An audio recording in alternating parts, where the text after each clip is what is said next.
you're ever wondering where else you can find us, we're everywhere. We're watching you at all times. You can go to our Instagram page, at Real Food Gangstas. You can go to our Facebook page, at East West Healing, and Twitter at East West Healing, to get some more of our great free information.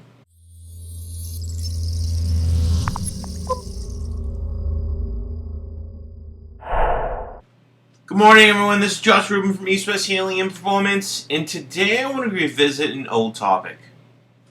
Namaste.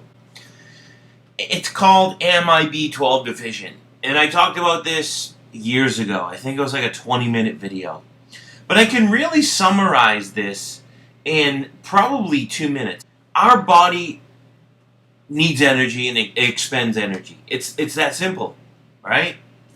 And it's known that one of the, of course, the 5 basic human needs are everyone needs to be, seen, heard, held, acknowledged, and responded to appropriately. But we could say that we need air, food, water, and shelter as well. Those are human needs. We need those to survive.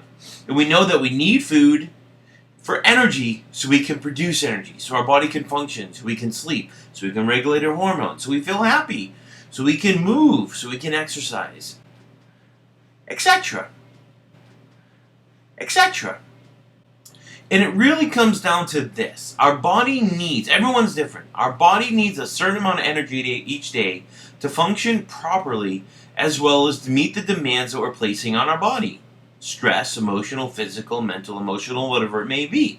And most of us aren't doing that. That's what we do in our business. And people say, well, I eat healthy, I feel good, whatever. We use body temperature and pulse to look at this, to get an assessment. You can, learn more about our videos, about body temperature pulse. And I'll actually put those videos in the description so you can watch them more.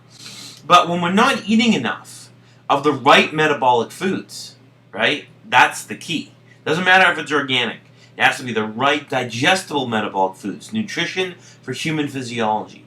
Not nutrition just because a food is a food, we can eat it. It has to be digestible by our body, right? I always say we're not cows, meaning we can't break down cellulose. That's it. That's a fact.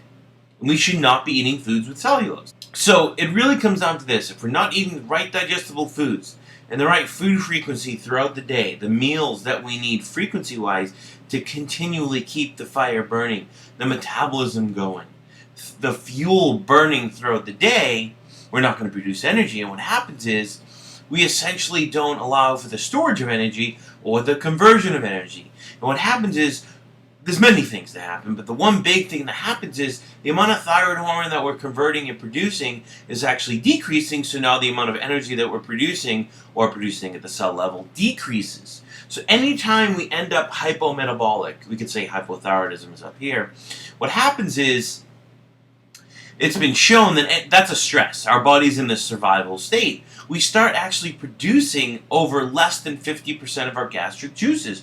We're in a stress state. We're running from a lion in a sense, our body thinks. We're not thinking about digesting food. We're not thinking about running from, going to the bathroom or having sex. That's why these things actually, are sacrificed. So what happens is we have less gastric juices. Less gastric juices means less hydrochloric acid. Less hydrochloric acid means less absorption of B12, because we need protein to stimulate hydrochloric acid, but also we need hydrochloric acid to absorb protein, and that's the only reason why we release it. So if we're in a stress state, we have a reduced amount of hydrochloric acid, thus we become B12 deficient. So we could say the supplements will actually do nothing. And pumping tons of protein into our body will do nothing. Could actually, if that's not in balance with carbohydrates, that can push us deeper into hypothyroidism. So the bottom line is, if we begin to eat the right metabolic foods and the right food frequency to regulate our metabolism or our energy production, thus we increase our body's own production of gastric juices and hydrochloric acid. Thus we regulate our own B12 deficiency. Thus we don't need supplements. Thank you.